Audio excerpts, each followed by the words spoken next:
Low ego, high muscle. Why practitioners must start looking the part. I don't even understand why we need to do a video like this, but it's really important to understand that when you're in the fitness industry or you're selling your skill as you are your own advert. So if somebody comes to me and they want big arms, I can do it. If somebody wants bigger legs, I can do it. If somebody wants to get massively strong, I can definitely do it. But many master practitioners and CHEK practitioners and CHEK faculty do not look the part. And many, over the years, people who come to see me that are CHEK practitioners starting out or trainers, and they go, why don't the faculty look like Paul or look like you, Scott? And I go, they're majorly in their ego. I've got a lot of muscle. I'm very, very strong. But I'm definitely not in my ego about it. Yes, I love it when I do a 1 rep maximum of 182, 185. It's a brilliant buzz. But these guys that really don't train hard to gain size, they don't know the mentality to gain size.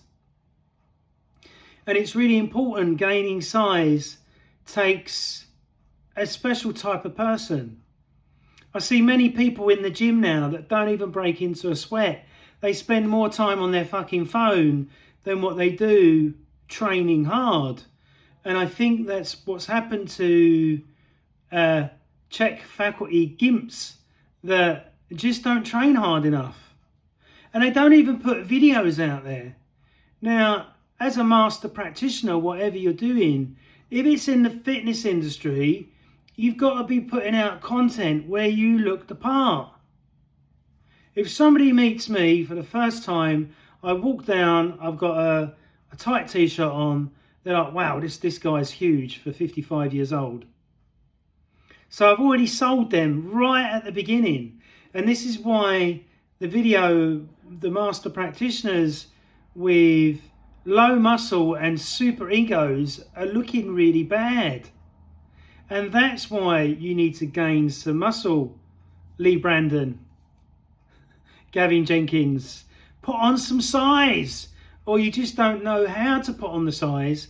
Or the CHEK programs, Program Design 1 and 2, I really enjoyed them. But after reading Harlequin, there's no comparison. I'm sorry, but there is no comparison. And if you really want to become a mass monster, you've got to train your fucking arse off. But you've still got to train smart.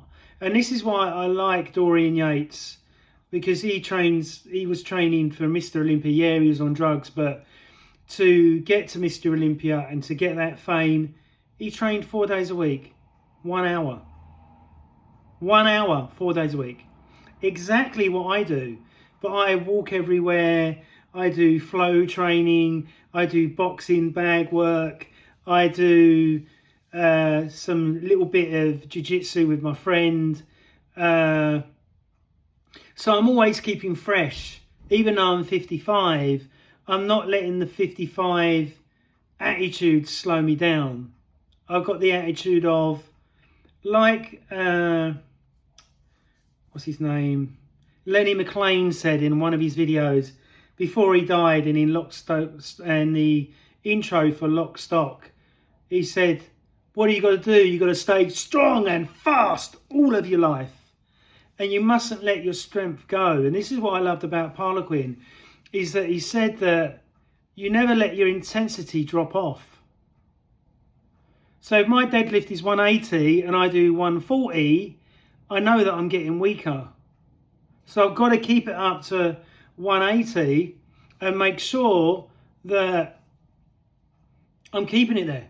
And if I'm ill, let's say I go in the gym, I don't feel 100%, instead of doing 6 rep, I'll do 1 rep and walk out. That's something I learned from it was an American powerlifting guy, and I met him on one of the CHEK courses. And he said, Scott, I do my 1 rep max. That's all I do for 2 weeks. Then I go back into the gym his poundages have gone up, his strength has gone up because he's not overtraining. And this is really, really important, is that if Lee and the others are hard gainers that I used to be, you have to train like fucking really hard, but smartly really hard. And that's what I learned with German volume training. I hated it. I really fucking hated doing German volume training. But the size that you get from it is fucking phenomenal. To go from 11 stone right up to 15 and a half, nearly 16, 17 stone was mind-boggling to me, with no drugs, just normal supplements, creatine, magnesium glycinate, vitamin D, vitamin C, and that was it basically, and lots of fish oil, and that was it basically. And I'll never forget when I first went back into the gym after being ill for nearly 6 months, or not being right, I just didn't feel right. I was kettlebell deadlifting 65, 70, and I'm like, I'm fucking a pussycat. I'm so fucking weak. I'm a pussy. So I'm winding myself up. I go down the gym and I put 3 plates either side. Oh, this is easy. Oh, I put another 5 on each side. Oh, this is easy. Wow, I haven't deadlifted for 6 months with gargantuan weight. And it clicks in my head. This is my muscle has memory. And your strength comes back as long as you keep it going. And this is what I don't get about the faculty members. None of them look like they train. I'm sorry. You know, it's the truth, and I know the truth hurts, and I hope you get some volume and some size. But I think to get volume and size takes a special mentality, and a lot of guys just haven't got it. I said this to one guy about 10 years ago, and he went, I'm going to be as big as you. I'm going to be as strong as you. And I just looked at him and I said, you never will be. And he went, why is that? I went, you haven't got the animal mentality. I see you when you train. When you're doing your deadlift, you give up. You don't like shake fucking and get it done. That is the difference. I think that a lot of guys want to walk the talk, but they just like talking but not walking, if that makes sense. And I set myself a challenge. I'm going to go back to judo, and I'm going to do it for 6 years until I get a black belt. I've always wanted a black belt. I got a black belt as in boss, but I want to get a black belt because my mate, he's a black belt like 2nd or 3rd down in jiu-jitsu, and I think that's such an achievement. And I think that if I do judo for 6 years, a guy called Steve Pinner, he's on the telly in Pay Up If You Don't Take It Away. He was my head doorman at one of the clubs I worked at, and I looked at him and I thought, why are you the head doorman? You don't look like you can fight. And then I see him throw somebody on concrete and just lock them up. And then a friend of mine in Essex, he had a problem with his neighbour, and this guy was really well known, as in nobody fucked with him. And the neighbour decided to have a go at him. He'd done it so quick. He got him on the floor, got him in a lock, and just said, look, just calm down, you fucking idiot. Otherwise, I'll really do you. And his son come out, he was about 20 with a golf club.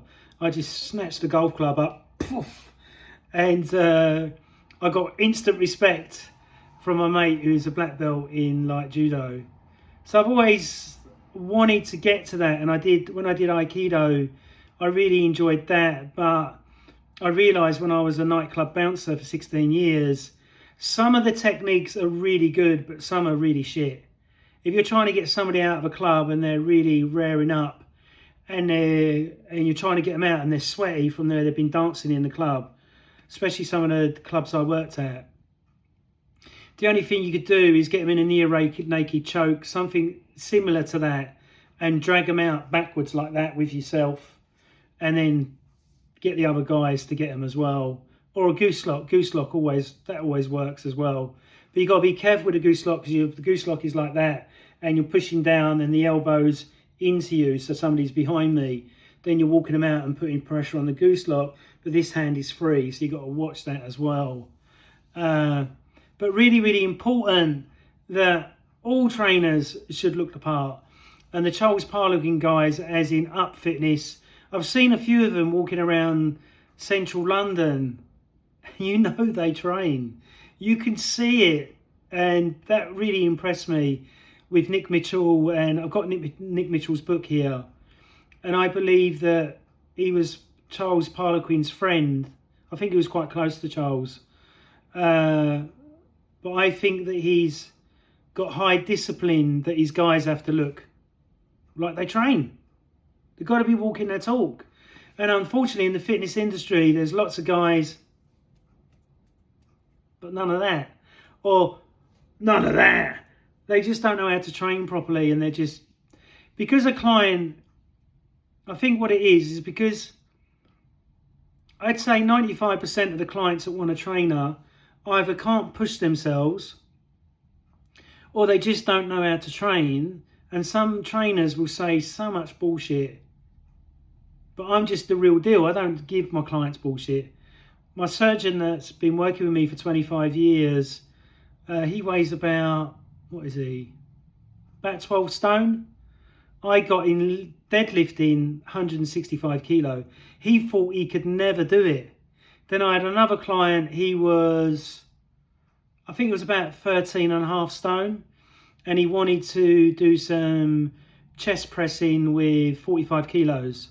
And we used to train in his house. He had a gym in the garden, but he had like a really trendy building in the garden where his office was, and he had the gym in there. And I went, we'll get them, and it will take us about probably 12 weeks to get you up to 45.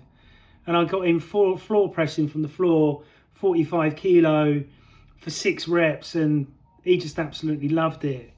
And I think that's the difference. If you don't train heavy and hard, like the CHEK thing, if you're addicted to something, you can never cure anybody else's addiction.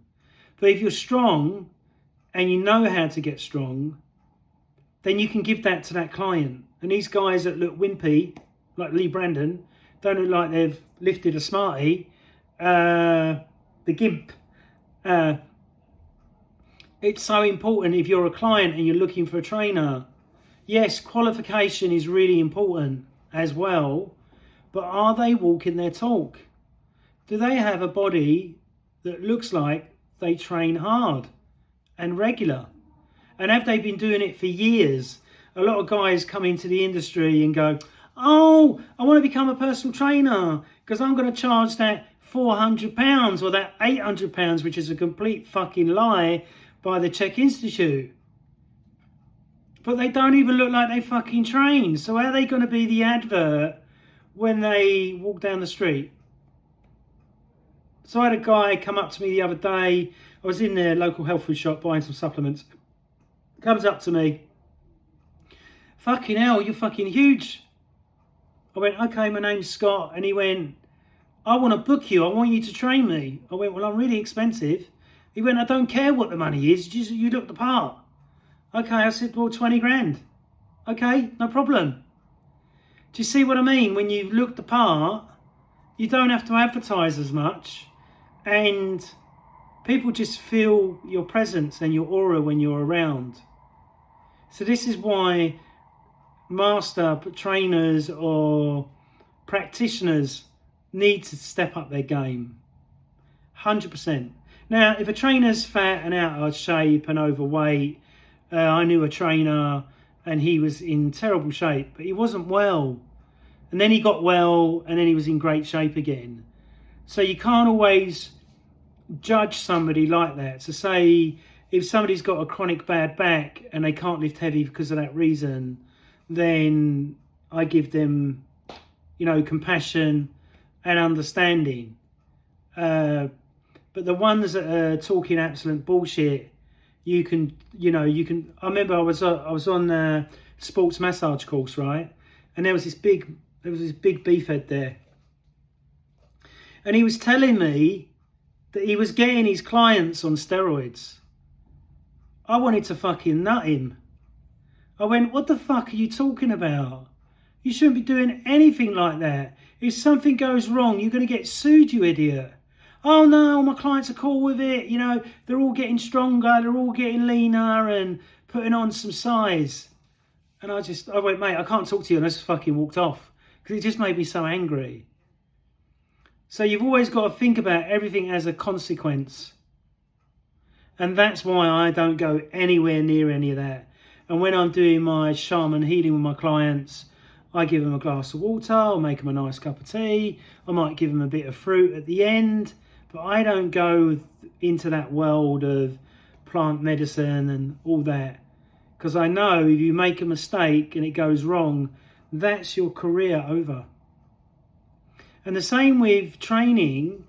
I'm now 55. I'm still just as strong as I was when I was 20. I feel great. And it's a wonderful feeling to be 55 and not be walking around going, oh, my back hurts, my knee hurts, my shoulder hurts, which my clients have a lot of because they've got sarcopenia, they're not training, they're not looking after themselves. But if I see a guy or a girl and they're in great shape and their body fat is at the right level, automatic respect. Then I watch them train.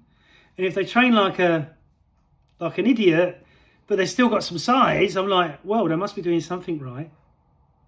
If that makes sense. And that's what you'll see in the industry a lot, is that, oh, he's doing that wrong, she's doing that wrong, he's doing that wrong, he's doing that wrong. No, fuck all that. They're all doing it completely right. One, they're in the gym. Two, they're training. And three, unless if they're not, hopefully they're injury free, they're looking the part. They're doing what they love. And this is what annoys me about Paul CHEK. Oh, everybody's doing it wrong because he wants them to sign up for £11,595 or £2,000 for the new course or another £2,000 for the new shit business course. It's just an absolute joke. So I will go up to people when I see them maybe doing it a little bit how it shouldn't be done and go, look, I can show you a better way. Are you interested? No, fuck off. All right, bye. And then the next person will go, yeah, I'm interested. What am I doing wrong? Then I'll show them and you'll know 100% the next day they'll be in the gym, they'll be doing it badly again.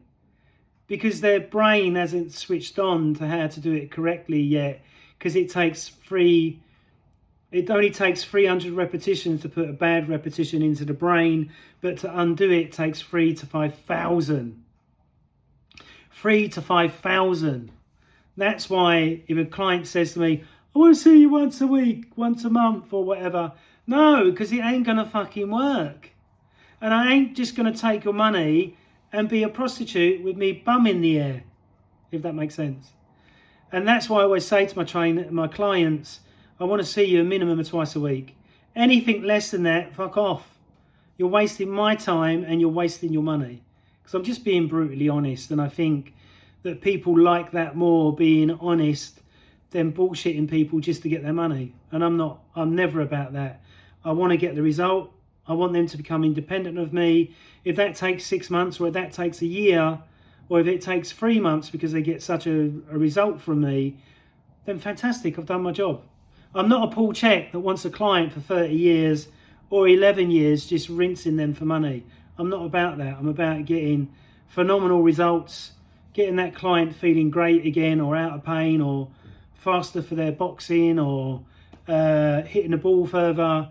I had one golfing client, he was with me a while for 6 years, but we got him winning every single tournament. Every single trophy he was winning because of the stuff that I was doing with him. So I hope you've enjoyed this video, 19 minutes long, and I'll be doing regular videos like this. And please subscribe, please share, please like, and good night. It's bedtime. Bye.